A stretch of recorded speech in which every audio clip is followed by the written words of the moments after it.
ഓച്ചിറയിലെ കാളകെട്ട് മഹോത്സവം.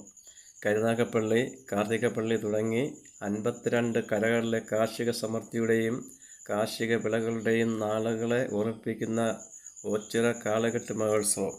സത്യവും ധർമ്മവും സന്തോഷവും സ്നേഹവും ഒത്തുകൂടുന്ന പുണ്യ മഹോത്സവമാണ് ഓച്ചിറ ഓണാട്ട് കരക്കാരുടെ 28ാം ഓണവും കാളകെട്ട് മഹോത്സവവും.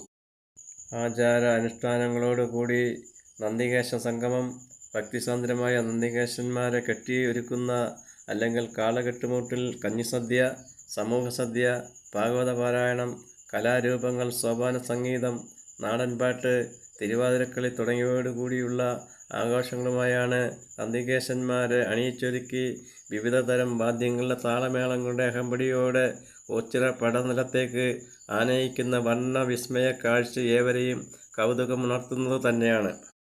പാട്ടിലെ വരികളിൽ പറയുന്നത് പോലെ അമ്പലമില്ലാതെ ആൽത്തറകളും ഉണ്ടിക്കാവും കൽവിളക്കുകളും എട്ടുകണ്ടവും ഒത്തുചേരുന്ന ആധ്യാത്മിക പുണ്യസങ്കേതം തന്നെയാണ് ഓച്ചിറ.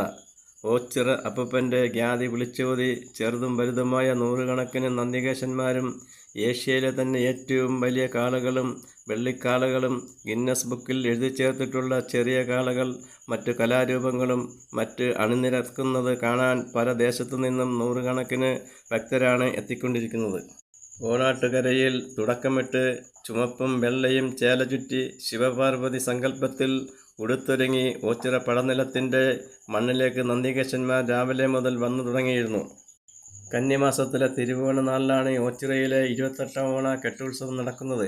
ഈ വർഷം 180ഓളം കെട്ടുകാളകളാണ് രജിസ്റ്റർ ചെയ്തിരുന്നത്. ഇപ്രാവശ്യം 70 അടി വരെ ഉയരമുള്ള കെട്ടുകാളകൾ വരെ ഉണ്ടായിരുന്നു. വിവിധതരം വാദ്യമേളങ്ങളുടെ അകമ്പടിയോടെ നെറ്റിപ്പട്ടം, കുഞ്ചലം, വെഞ്ചാമരം, ജീവിതയും അണിഞ്ഞ് കുടമണികൾ കിലുക്കി പടനിലത്തെത്തുന്ന നന്ദികേശന്മാരെ കാണാൻ ആയിരങ്ങളാണ് നാനാഭാഗങ്ങളിൽ നിന്നും പടനിലത്തെത്തിയത്.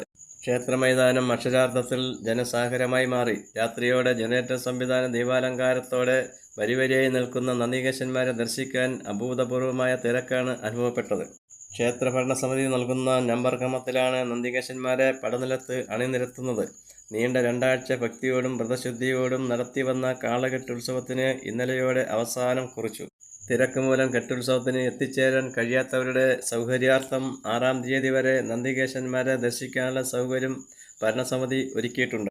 ഇനി അങ്ങോട്ടുള്ള ദിവസങ്ങളിൽ കുടിൽ കെട്ടി ഭജനം ഇരിക്കുന്ന വൃശ്ചികം 12 വിളക്ക് മഹോത്സവത്തിൻ്റെ തിരക്കിലും തയ്യാറെടുപ്പിലുമാണ് ഓണാട്ടുകരയിലെ മുഴുവൻ പരബ്രഹ്മ വിശ്വാസികളും.